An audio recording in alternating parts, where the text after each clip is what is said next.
Welcome back to week 6 of Joyful Journeys. I'm Megan, a program coordinator with Girls on the Run, Northern Virginia. And today I'm joined by my good friend, Lisa Hershaft. She is a social worker with Fairfax County Public Schools. She is also a very, very dear friend. Actually, it's interesting. We're talking today about the focusing on the key lessons of our curriculum that kind of teaches kids about identifying the qualities that they want in a friend, the things that they think are important in friendships and relationships, as well as the qualities they would like to find to be a good friend. And full disclosure in sharing this today, in addition to being a great social worker and a good friend, Lisa has been a friend of mine for a while because we met actually many, many, many years ago. Too many years. As our daughters are very close friends. They are now sophomores in high school and they have been best buddies since they met in kindergarten. So it's kind of exciting to have my friend here from the social worker perspective, but also from the fact that we are friends and our daughters have been friends and are on their way to being lifelong friends. Uh, I think they became friends the very first day of kindergarten. I remember like Celia telling me that they were sorting bears. They were yes. sorting colors and bears, and they just like immediately felt comfortable with each other. I remember her being so excited that day.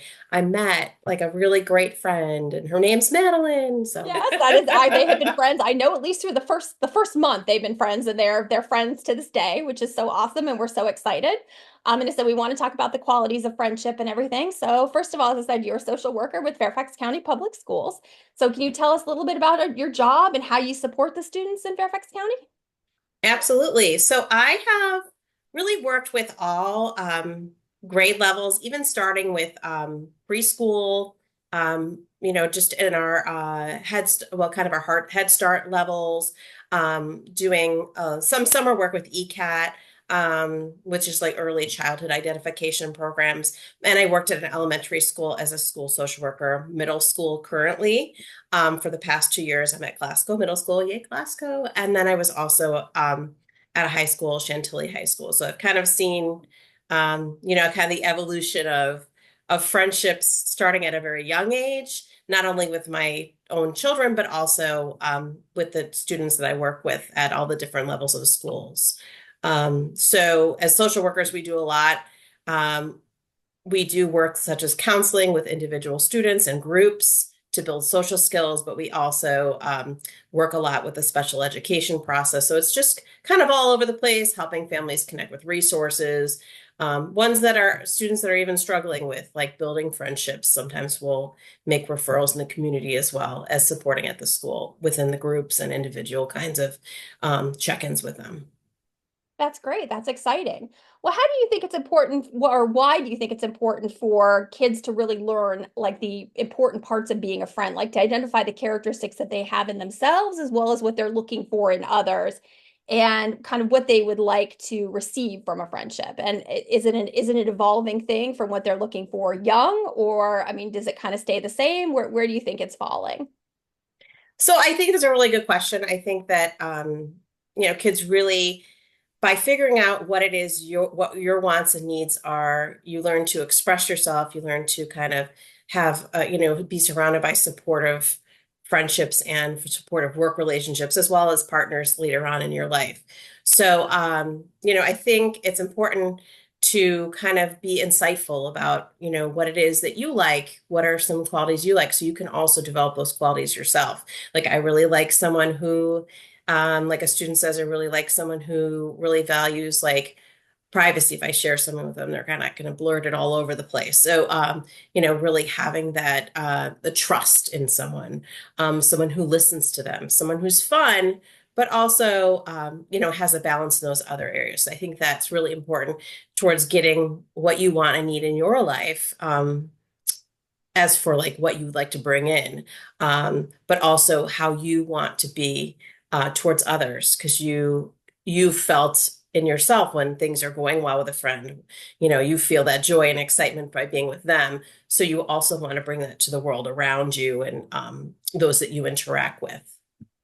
That's great. That's great. Do you feel like you've seen kind of a theme among the friendships or the things that you think you've seen, with the kids you're working with? Do you see kind of qualities they're working on to become better friends? Or do you feel like, is that something that you teach, or is that what do you where do you think you are with the teaching of helping with skills and what you're looking for?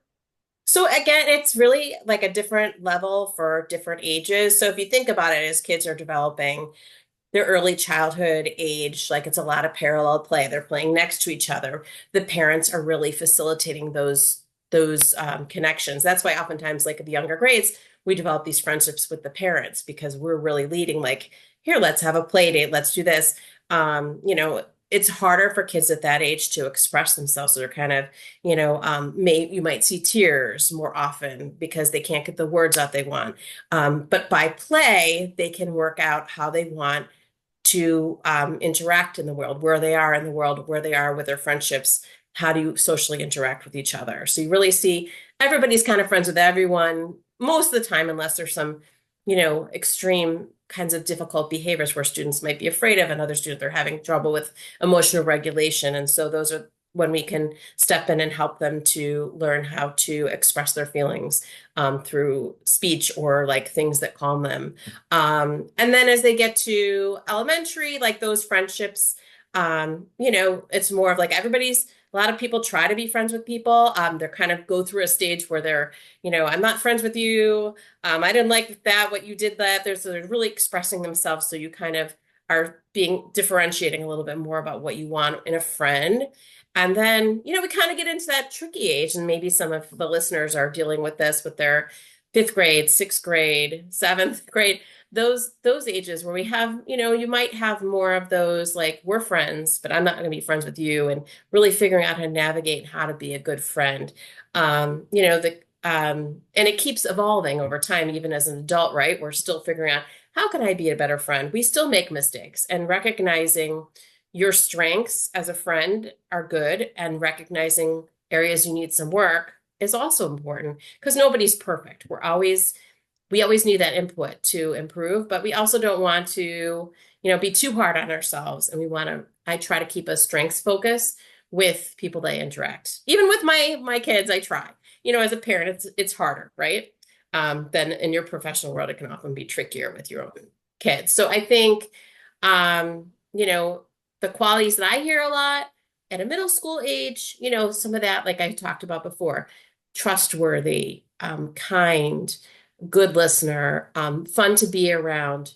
And sometimes it comes if you make a bad, not a great choice about like being friends with someone that's maybe not making great choices in school or getting into some troubled situations. Sometimes even having those experiences, they're learning, everything's a learning experience, right? So you recognize, like some of the students I work with, hey, that student is doing this in school and outside of school. I really don't like that. Or they were really mean to that friend and I didn't really like that. So I'm like, we kind of think about what it is that you're hoping for. What do you value? Sometimes we'll make a list, like, how about 3 qualities that you find in a friend that are, that you value in a friend? And usually we start with, if we're meeting and we're talking and there's some that spark this conversation, sometimes it's something upsetting, right? So they're going to say, I let them get out. And this is an important thing at home too, I think, is to let them get out what they're frustrated about and then help them process what they experienced and kind of let them lead so they can develop their confidence. Because we want them to be socially competent, comfortable with starting to make these early decisions, even as a young child, because that trickles into your older life. And if you've been giving that like liberty to, form your friendships, make decisions, work it out when there's conflicts, with some guidance, obviously, then you become a more confident individual into your adult life. So, do you have any experiences like kind of with recognizing how kids, I guess you talked a little bit about this, but how they can recognize, like, again, with age and with time comes a lot of things, but do you feel like there's an evolution or you're seeing recognition of kind of the type of people they're looking for? Do you think there's some kind of evolution to that, or as they're learning skills with, as you said, trustworthiness, do you think that's something that they just Did it take time to develop that, or is that something that, kids we're helping with lessons, but also kind of what evolution is going with the kids as they age? I think I think it's complicated answer because every kid, every child is different. They all develop at different rates. Some are recognizing social cues faster. Some students and children need more support in that area. So I think social media has been a little as we're on Yes, social media, yes, but however, yes. Social I media, that's always think the fun part. Yep, yeah, yep. that can make things a little more complicated. So I find that students and children who are on a lot of social media, that can also make it tricky because you're seeing like famous people, you're seeing like all like people are showing like the best parts of their social experiences and you feel left out. Like, so I think like some of the like developing what you want in friendships, what you how you want to be, some of that can get a little complicated with, I think technology has definitely changed that a little bit. It has changed the way we make friends. I think the pandemic has changed how like it hasn't given children enough opportunity to like socially engage. So some of them have missed some of those important time periods. We have to be more patient with them in their development. Some people say, like, you're a middle schooler, you should know this already. However, maybe they didn't have that opportunity to. Maybe they were in their house and their parents were working and, they weren't able to hang out with their friends as much because they had someone in their house who had, more of a complications from getting sick. So there's lots of things like that have altered this. So it's still morphing. And, students, kids are just, I think a lot of it is just practice, and being patient with yourself and observing too, and recognizing, if you're friends with some people and like there's a pattern, like you really like someone who's really funny. Sometimes someone who's really funny also, it could be that, there's not shared attention. Oftentimes it's more about, it may be about that person and you value, maybe you decide, I like the funniness, but I can be funny too.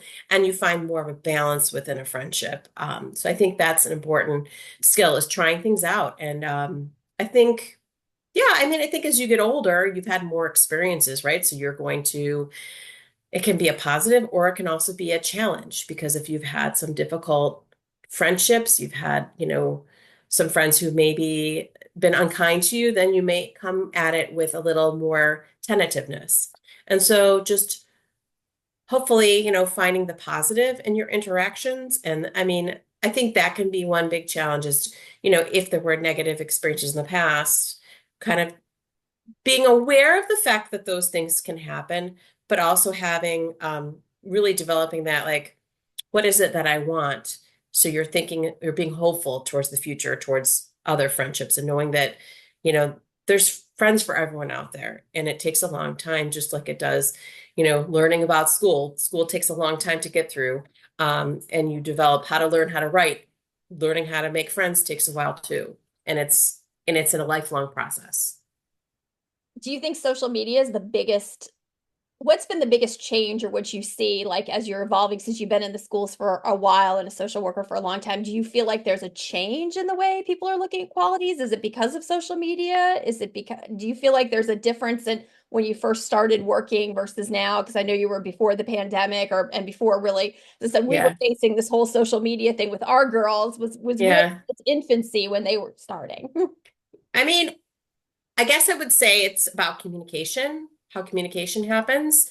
And yeah, that's changed a lot. When I started working in the Stone Age, I was a music teacher before. So like people were communicating, they were talking to each other. Maybe they were talking on the phone, but not everybody had a phone, right? When I first started working. And now everybody's got one. So like they're texting and then when they're actually having a conversation with each other, they haven't practiced as much. So it's a little more raw and they're kind of modeling it after the texting forms. And so their sensitivities and awareness of social cues is not as good. It's definitely more of a challenge. So I really encourage parents to, kind of pick a time for social media if you want to do it, but like really watch what's happening and limit exposure if you can so that they have more of those natural opportunities, unstructured kinds of settings, and it, also like supervised as well, to really develop those friendships in those younger ages up all the way up through middle school, high school. Let's take a break from technology for a little while, everybody. Let's go out and do something together and talk with each other. I think that having those relationships and open conversations with your family can also help in your friendships too. So yeah, I think technology definitely has made a difference on communication with kids and kind of how the friendships are formed. Also, you're making friends with people sometimes in not great ways, like people you have never met before. So you have to be careful. So you really have to think about that element of, as a parent and a guardian and, even a teacher, like, are you making choices that are good, like with people you don't know? You have to be really careful about safety, with developing those friendships too. If you've never seen them before, they live in a different state. You met completely online, like on Discord or something like that. Not to Discord, but I'm a little weary of it. I think that, we got to be careful about that. Parents, we need to monitor if we can, as much as we can. I know it's hard, but like some of those situations can be a little bit more challenging, and it's a goal to maybe try to have those friendships. I know you're going to do gaming and things like that, and that's okay, but let's balance it with some of those in-person connections because that transfers to like your work life, your personal life, your friendships you develop as you're older. And also like if you decide you want to have a partner in your life, a romantic partner, like you're going to have to, you're going to want to develop those skills, and really practice at being a good friend and what it takes to communicate well. And in terms of us helping with helping children and young people find or understand the qualities, is there something that we can do to help foster the understanding of the qualities that we're looking for? Is there a way to that we can then help with these friendships? I know in the beginning they're early, we can try to do the play dates and all those other things, but is there a Yeah. way that we can help foster and help them identify these things? Yeah, as the parent, it's kind of tricky sometimes because when we're like, oh, you should try this, you should do that. Sometimes it backfires a little bit because, um, they are, and that happens with my own kid. Sometimes like, oh, I don't want to do that because you bring it up, right? However, like at the school level, we kind of explore what are your strengths? What are your interests? What are you good at? What would you like to become better at? And, sometimes that will involve like joining a club. Like, for example, we have a program called Buddies at our school. I think they have it at Woodson too. So I have a student, they're good with students with special needs. So, maybe that's something you want to try and really develop those skills. And then there's going to be other kids in there that also like doing that. That's a good way is to join clubs, social clubs, uh, like doing something for the environment. All those kinds of things that are out there are great ways to kind of build friendships with people who have commonalities. Now, you don't necessarily have to have everything in common with someone to be friends with them. And that may be something that kids think, okay, we have to like all the same things. If we have a different opinion on something, then we can't be friends. And I think that we, as parents, can also show some flexibility. Like, I have a friend who's from Wisconsin. I'm still friends with her for years. And she's like very into football. And she plays football. She plays softball. She does all these things. I don't know very much about sports at all. We have a commonality because our daughters grew up around the same time and we have other kinds of connections. Do we like all the same things? No. Sometimes when she's talking about her sports, I'm like, I feel completely lost. But then I'll ask questions. Asking questions is also another important way to like develop those friendships and you know, show that you care and show that you're interested. But I think the clubs are a good way. Outside activities are important. I'm trying to think what else I was thinking. Yeah, it's like really the strength-based kind of stuff that I try to focus on, so they can find their way socially, and make those connections and really practice when you're in those clubs or in those outside organizations.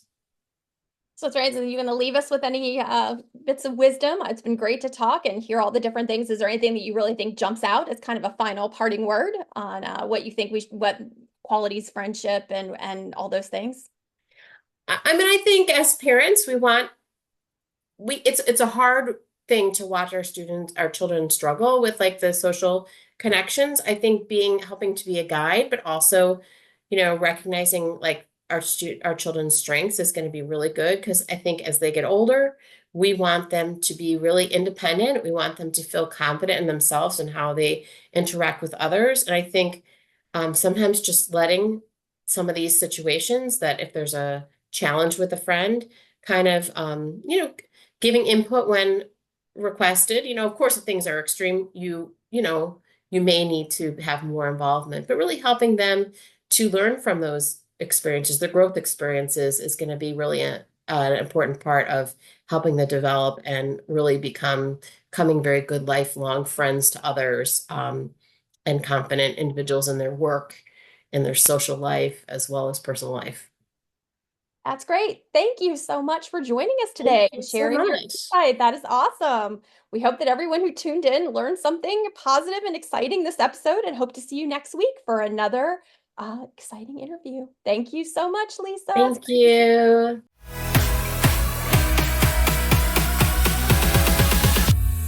This episode of Joyful Journeys is brought to you by Girls on the Run of Northern Virginia.